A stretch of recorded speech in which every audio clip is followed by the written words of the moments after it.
Other interesting business news, Scouts harvest hybrid tree made in Mexico, which it traditionally was a pretty good ROI, but now with the tariffs and the uncertainty, might cost them a pretty penny, or more accurately, a pretty peso.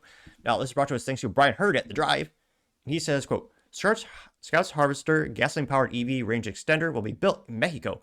The naturally aspirated four-cylinder VW engine will give the Traveler SUV and TR pickup truck 500 miles of range, which here you can see one of the Scouts there, and I was about to say all of its glory, all of its meh. At least the Force looks good in the picture.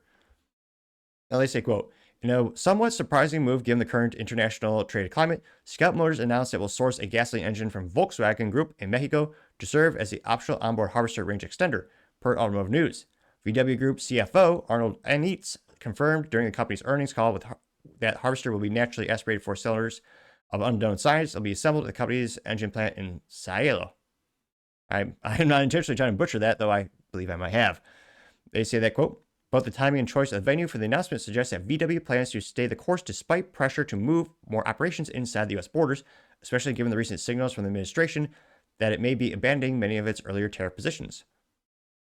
Now they say, quote, we've been debating which engine might fill the role ever since the Scout CEO, Scott Hugh, confirmed the obvious by telling us that the motor would come from within the VW Group, which, again, makes sense as a VW subsidiary. VW or Volkswagen Group owns this company.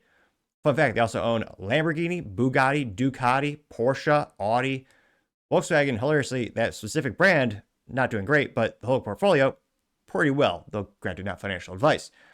They continue to say, quote, our money was on a small displacement engine destined for something in the VW Group, and this amount of displacement does give us much more to go on. Silo currently builds the EA 2011 and EA 2088 lines of four-cylinder engines for the VW Group. They're distributed within North America. But that's not much of a clue. In this instance, the company's small displacement motors sold in North America are all turbocharged. Now they say that we dropped Scout Motors a note to see if we were able to learn any more details and update the story if something comes to the forefront. While the response to the Harvester's range extender availability has been undeniably positive, Scout says 80% of the reservations included it.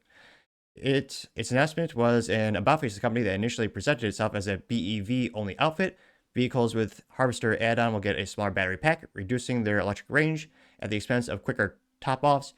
And Cohn told media at CES this year that the engine will be far from the driver and presumably well insulated, that it won't intrude on the silence EV users come to expect, which, yeah, someone who actually likes to drive a vehicle for a living and, have three pedals, also known as manual transmission, something sad about saying, oh yeah, we're going to go out of our way to silence the engine so you don't hear the heartbeat. Though I understand people who buy EVs don't want to hear fun noises like engines just sounding like a magnificent symphony. Granted, again, I'm not their target audience.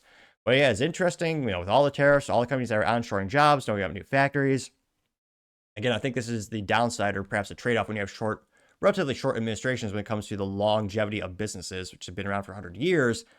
I think a lot of these companies are looking at the trade-offs of if we invest, billions of dollars in plants now, whoever might be president next, may the tariffs go away, and financially makes more sense yet again not to have them here because you got to worry about lawsuits, increased cost of labor, emissions, and a whole bunch of myriad of other things when you produce in the United States. And right now they're looking at this current vehicle and they're deciding, fiscally it makes more sense. We're just gonna go with Mexico. And let me know, do you think this is a good move for the company? Do you think the average consumer will even care? And how might will this impact the price to the consumer as well? Let me know your thoughts, because as always, be fascinated to hear what you have to say.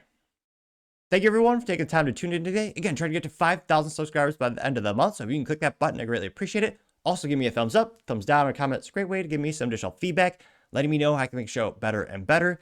Lastly, don't forget to take time to tell your family, tell your friends, tell your coworkers, heck, tell your enemies, tell anyone and everyone. Just stay safe and fight the good fight.